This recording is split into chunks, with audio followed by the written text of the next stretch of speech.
I'm Cameron Lindsay. I'm Antenneh, Daniel. And we are unfortunately one of the last groups in the 10:30 a.m. section, so we only got two of us. But I chose to do the audio-video combined side of this news segment. And from what I found, I could enjoy the media very passively. I could just sit back and let the audio and video just kind of take me over. It was very easy for me to notice things because it was very hot media.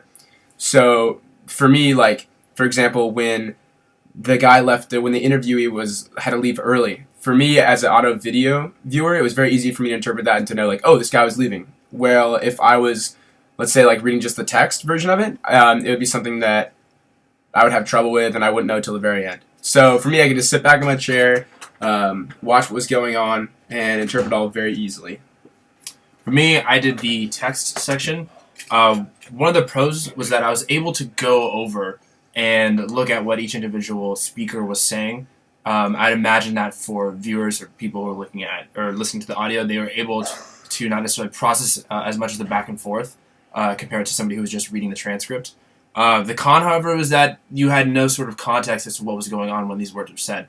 So as Cam said earlier, if you were reading the text only, you wouldn't have known that one of the speakers had left the room until much later.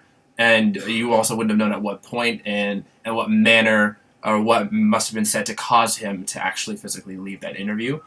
In terms of being able to perceive and process everything, it was much more cold. You kind of had to dig through and really try to understand what was going on, as opposed to maybe the audio-video people who could see that it was a much more heated debate, as opposed to just seeing like one-line interjections on a page. Also, especially this is more on the audio side, but I guess the visual side as well.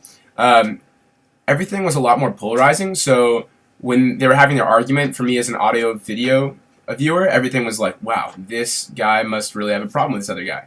Like the conflict seemed to be much more emotionally jarring. Where if I was just going to be reading them over text, I feel like a lot of the emotions would have been doled down or kind of put to words. So watching it and hearing it, you can hear like voice inflections. You can hear like when people get emotionally upset a lot easier than you can just see when you have words on a page. Yeah, I have to agree.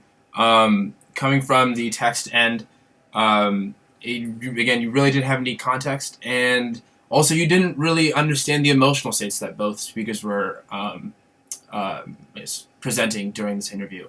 And the moderator seemed very, very passive, which may have also been perceived for audio-video people, but for text readers, you kind of just wondered where the moderator was throughout the entire debate. And in terms of like getting the whole side of the story, I feel, as opposed to other kind of sources like text and just purely audio, I feel like having the audio and video component together really gave me a more holistic interpretation of the story.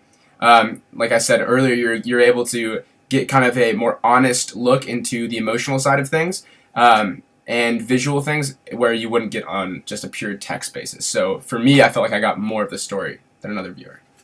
Yeah, as a text person, I kind of wish I was able to watch the audio and listen, or watch the video and listen to the audio. I felt like you were missing out or something. Yeah, definitely. Okay, well, thank you very much, Cameron Lindsay. Antenneh, Daniel. And we appreciate your time.